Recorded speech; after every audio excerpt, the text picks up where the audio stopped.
नहमदुहु व नुसल्ली व नुसल्लिमु अला सय्यिदिना व मौलाना मुहम्मदिन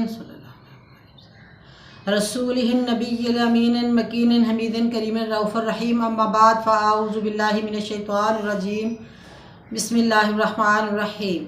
मुअज़्ज़ज़ नाज़रीन व सामीन ग्रामी, अल्लाह रब्बुल इज़्ज़त के फ़ज़ल व करम और हज़ूर सल्लल्लाहु अलैहि व आलिहि वसल्लम के नालान पाक के तसद्दुक़ से आज मेरा लेक्चर है इल्म फ़िक़्ह,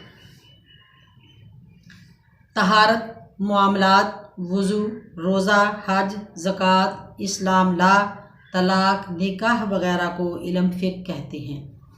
तो आइए सबसे पहले तहारत के बारे जानते हैं। सफाई से मुराद तहारत है, नजासत से मुराद गंदगी है। तो हुज़ूर सल्लल्लाहु अलैहि वसल्लम की हदीस पाक सुनिए। अत्तहुरु शातरुल ईमान, सही मुस्लिम तर्जमा, पाकी निस्फ ईमान है। नजासत दो तरह की होती है। नंबर एक नजासत हुक्मिया, नंबर दो नजासत हकीकिया। तो सबसे पहले नजासत हुक्मिया के बारे जानते हैं। नजासत हुक्मिया की तारीफ़ कुछ यूँ है, वो नजासत है जो नज़र ना आए, बदन पर ऐसी नापाकी होती है जिसके लिए गुस्ल करना ज़रूरी होता है और या फिर वज़ू करना ज़रूरी होता है। नजासत हुक्मिया की दो इक़साम हैं। हद से असग़र के माना यह है कि बेवज़ू होने का अज़ाला वज़ू करने से हो जाता है, यानी अगर वज़ू टूट जाता है, कुछ ऐसी अलामात होती हैं जिनसे वज़ू टूट जाता है, तो वो वज़ू जब हम कर लेते हैं तो इंसान पाक साफ़ हो जाता है। वो ऐसे है जैसे रिह का निकल जाना, ऊंची आवाज़ से हंसना यानी कहका लगाकर हंसना, बेहोशी या फिर सहारे से सोना कि इतनी गहरी नींद सो गया। तो सोने से और ज़ोर से हंसने से, बेहोशी से, हवा के खारिज होने से जो वज़ू है वो टूट जाता है। जब हम वज़ू कर लेते हैं तो ये छोटी सी नापाकी जो है वो ख़त्म हो जाती है। ये देखने में नहीं आती, लेकिन ये हमें अल्लाह ताला ने बताया है, इसे हद से असग़र कहते हैं। इसी तरह इसकी दूसरी किस्म जो है वो हद से अकबर है। हद से अकबर के मानी है पानी से गुस्ल करना। हदस अकबर पानी से गुस्ल करना, जनाबत, हैज़ और नफास की हालत में जो है वो गुस्ल करना पड़ता है। इसमें कोई माफ़ी नहीं है, वज़ू भी करते हैं और गुस्ल भी करते हैं। पता चला कि दोनों हदस, हद से अकबर और हद से असग़र, हुक्म नापाकियों की किस्में हैं। यानी ये एक नापाकी है जो एक कुछ नापाकियाँ ऐसी हैं जो सिर्फ वज़ू से ख़त्म हो जाती हैं और कुछ गुस्ल से ख़त्म हो जाती हैं। तो इसको नजासत हुक्मिया कहा गया है। इसकी इसी तरह अल्लाह तबारक व तआला ने नजासत हकीकिया जो है उसके बारे में बताया है। नजासत हकीकिया की भी दो इक़साम हैं। नजासत हकीकिया की दो इक़साम जो हैं वो एक नजासत जो है उसका नाम है नजासत खफीफ़ा और उसकी दूसरी नजासत जो है उसका नाम है नजासत गलीज़ा। सबसे पहले नजासत खफीफ़ा के बारे जानते हैं। हलाल जानवर मसलन गाय, बकरी, भैंस वगैरह का गोबर और पेशाब, और हलाल परिंदे मसलन चिड़िया है, कबूतर है, मोर है वगैरह वगैरह की पीठ या पेशाब वगैरह जो होता है, इसे नजासत खफीफ़ा कहते हैं। अगर ये किसी के जिस्म या कपड़े को लग जाए तो देखना ये होता है कि उस जिस्म के उस उज़्व, मतलब अगर हाथ है या फिर हमारी कमर है या हमारा बाजू है, तो इस तरह हम हर उज़्व के जिस उज़्व को ये नजासत खफीफ़ा लग जाए तो हम उसका चौथाई हिस्सा जो है देखते हैं कि अगर चौथाई हिस्से तक लगी हुई है तो इसकी माफ़ी है। अगर आपको पानी मुयस्सर है तो इसको धो लें, अगर पानी नहीं मुयस्सर तो इसमें माफ़ी है। तो इसके साथ आप लगी हुई नजासत ये खफीफ़ा जो है इसके साथ हम मजबूरी के वक्त नमाज और अपनी इबादत कर सकते हैं। तो ये इसी तरह ये कपड़े का भी देखना होता है कि अगर हमारा मिसाल के तौर पे कपड़ा है, अगर कमीज़ है तो कमीज़ को लगी है तो कमीज़ का चौथा हिस्सा देखेंगे, अगर शलवार है तो उसका देखेंगे, अगर दुपट्टा है तो उसका। कपड़ा है ये अलहदा से अलहदा देखेंगे कि हर कपड़े को, कि जिस कपड़े को ये लगी हुई है क्या ये उसका चौथाई हिस्सा है। अगर चौथाई हिस्सा है और मजबूरी है, पानी नहीं मिल रहा, तो आप उससे अपनी इबादत कर सकते हैं। इसमें अल्लाह ताला ने हमें माफ़ी की है। बेहतर तो यही है कि उसको धो लिया जाए अगर पानी है तो।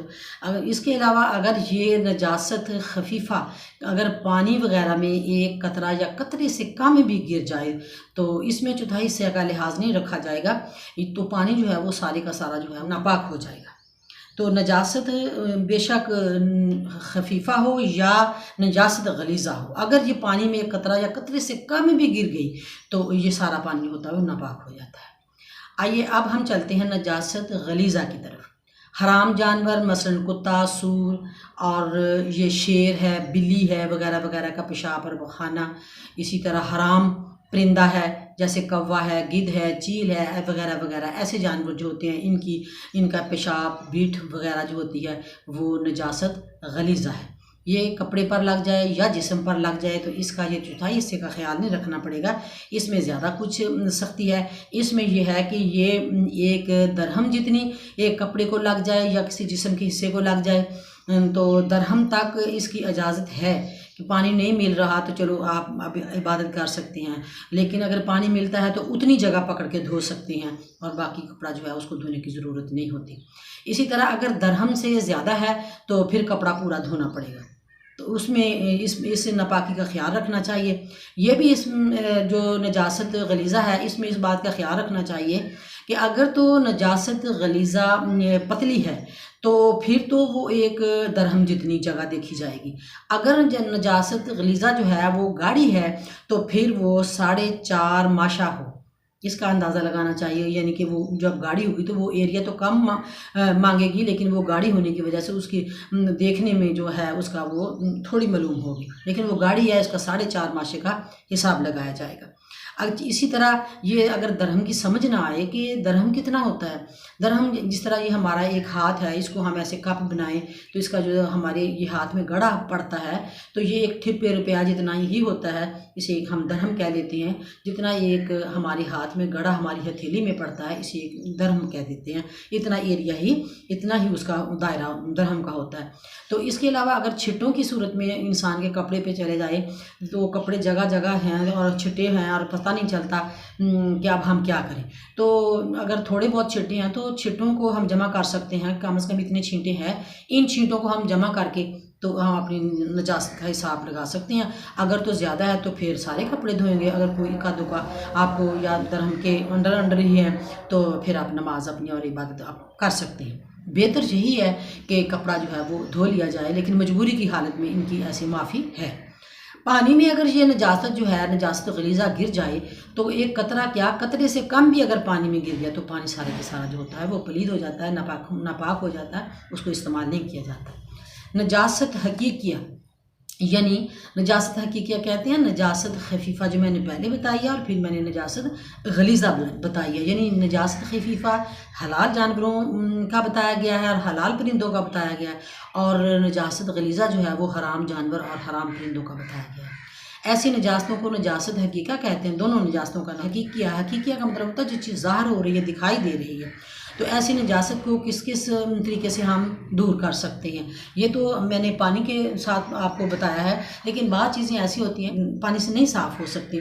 तो उसके बारे में ये है कि जैसे आब मुतलक यानी बहता हुआ पानी जो है उससे हमने साफ़ सुथरा अपने आप को कर लिया है, वज़ू भी कर सकते हैं, गुस्ल भी कर सकते हैं, और नजासत गलीज़ा हो या खफीफ़ा हो इसको हम दूर कर सकते हैं। इसे आब मुतलक यानी बहता हुआ साफ़ सुथरा पानी। इसके अलावा बहुत चीज़ें ऐसी होती हैं जैसे हमारे जूते हैं या चमड़े के मोज़े हैं वो गंदे हो गए हैं, उसके ऊपर नजासत गलीज़ा हो या खफीफ़ा हो तो उसको अब हम क्या करेंगे, उसको हम रगड़ने से साफ़ कर लेंगे। उसको पानी की हमें ज़रूरत नहीं है, क्योंकि ऐसा जूता जो पानी लगाने से ख़राब भी हो सकता है, मोज़े भी अगर ख़राब होने का डर है तो उसको हम जो वो हमारे मोज़े हैं उनको हम रगड़ सकती हैं। इसी तरह बहुत चीज़ें ऐसी होती हैं जैसे शीशा है, रोगनी बर्तन हैं, तो उन पे ये गलाज़तें लग जाएँ, नजासत हकीकिया जो लग जाए, दोनों किस्म की नजासतें हैं हकीकिया, ये नजासत खफीफ़ा और नजासत गलीज़ा, तो शीशा या रोगनी बर्तन इनको हम पूंछ सकते हैं, पूंछने से ही ये साफ़ हो जाती है। इसी तरह बाज़ चीज़ें ऐसी होती हैं, बाज़ औक़ात हमें पानी की ज़रूरत नहीं पड़ती, खुश्क होने से भी वो चीज़ें पाक हो जाती हैं। जैसे ज़मीन है वो बहुत ज़्यादा गंदी है, तो जब सूरज उसके ऊपर अपनी रोशनी डालेगा, धूप डालेगा, तो वो ज़मीन जो है वो उसकी झाड़ू लगाएंगे और वो ज़मीन जो है वो पाक हो जाएगी, या फिर वो हवा से पाक हो जाती है। यानी ज़मीन, सूरज की हरारत और हवा से भी ज़मीन पाक हो जाती है। इसी तरह लकड़ी है, अगर लकड़ी को नजास्त लगी हुई है तो लकड़ी को खुरचने से हम पाक कर सकते हैं। जिस जगह पे नजास्त है उसको खुरच देते हैं। इसी तरह यानी कि छील देते हैं। आग में जलाने से भी बहुत से जरासीम ख़त्म हो जाते हैं और बहुत सी नजास्तें जो होती हैं वो ख़त्म हो जाती हैं। इसी जैसे कि सर्जरी आलात वगैरह हैं, या कोई बर्तन ऐसा है तो उसको हमने धो भी लिया है, पाक भी कर लिया, लेकिन जरासीम का डर है तो उसको फिर आग में हम डाल लेते हैं। का अक्सर में बाँस के निकालने से भी चीज़ पाक हो जाती है। पुराने ज़माने में जब गंदम और भूसी को अलहदा किया जाता था तो बैल, अब तो थ्रेशर ने ये काम करना शुरू कर दिया है, मशीनरियाँ आ गई हैं, लेकिन इससे पहले बैल जो है वो ये काम करता था। अगर हमें दाने वगैरह जो हैं उससे भूसी अलहदा करनी है तो बैल का इस्तेमाल हो रहा है, तो बैल चलते चलते वहाँ अपना पेशाब और गोबर भी कर सकता है। अब दानों में अगर गोबर या पेशाब चला गया है तो जितनी जगह पर पेशाब और गोबर है उतनी जगह निकाल देने से बाकी सारे दाने जो होते हैं वो पाक हो जाते हैं। इसी तरह हमारे यहाँ पास रुई है, घर का बिस्तर है, तो उसमें उसके आधे से जो है वो कम हिस्सा जो है वो ख़राब है, वो नजासत से भरा हुआ है। कोशिश तो करते हैं कि उसको धो लिया जाए, लेकिन फिर भी कुछ ना कुछ अगर वहम रह गया या ना धोया गया तो जब उसको हम यानी जैसे कहते हैं कि औरतें जो रुई वगैरह पंजाने जाती है, इसको कहती हैं धुनी जाती है, रुई धुनी जाती है। जब रुई धुनी जाती है तो उससे कुछ हिस्सा रुई का जो होता है वो निकल जाता है, और धुलने से भी उसके बहुत से जर्म्स जो होते हैं वो ख़त्म हो जाते हैं, तो रुई इसी तरह पाक हो जाती है। इसी तरह छाछ यानी लस्सी, फिर दूध है, तेल है, अगर इसमें नजास्त गलीज़ा या नजास्त खफीफ़ा एक कतरा या कतरे से कम भी गिर गई हो तो वो पाक नहीं हो सकता, क्योंकि वो उसमें चली जाती है। लेकिन इसी तरह अगर दूध है तो हम बकरी का दूध मिसाल के तौर पे निकाल रहे हैं, तो दूध निकालते निकालते उसकी मेंगन जो होती है वो दूध में गिर गई, अगर तो वो उसमें हल हो गई है तो फिर तो वो दूध जो है वो नहीं पीने के काबिल। लेकिन अगर वो गिरी है और वो उसमें हल नहीं हुई तो उसी वक्त उसको निकाल दिया जाए तो फिर दूध जो है वो ठीक है, उसमें नापाकी नहीं जाती। ऐसी छोटी छोटी बातों का हमें ख्याल रखना चाहिए। तो आज मैंने आपको जो हुक्मिया है उसके दो बातें बताई हैं, और फिर नजास्त हकीकिया जो हैं उसके बारे में भी मैंने आपको बता दिया है। तो नजासत मैंने 4 किस्म की बताई है। एक तो है जो वज़ू से ख़त्म हो जाती है, एक फिर वज़ू के साथ हमें गुस्ल भी करना पड़ता है, तो वो एक इंसान के जिस्म पे नज़र भी नहीं आती, लेकिन उसके हमें पाक साफ़ होना पड़ता है। इसी तरह नजासत हकीकिया जो होती है वो नज़र आती है, लेकिन उसको मैंने खोल के बयान कर दिया कि वो किस तरह हमने अपनी पाकीज़गी हासिल करनी है। तो अल्लाह तबारक व तआला मुसफ़्फ़ा है, अल्लाह ताला पाक है, पाकी को पसंद करता है। अल्लाह ताला यानी गंदी चीज़ों को पसंद नहीं करता, अल्लाह जो है वो पाकीज़ा चीज़ों को पसंद करने वाला है। तो अल्लाह ताला हमें ज़ाहरी और बातिनी सफाई का ख्याल रखने की तौफ़ीक़ अता फ़रमाए। हम अपने मन और अपने जिस्म को पाक और साफ़ रखें और अपने दायरा इस्लाम में आकर हम अपनी इबादत कर सकें। तो इसी तरह अल्लाह ताला हम सबको पाकीज़ा मुसलमान बनाए। व आखिर दावाना अनिल हम्दुलिल्लाहि रब्बिल आलमीन व मा अलैना इल्लल बलाग।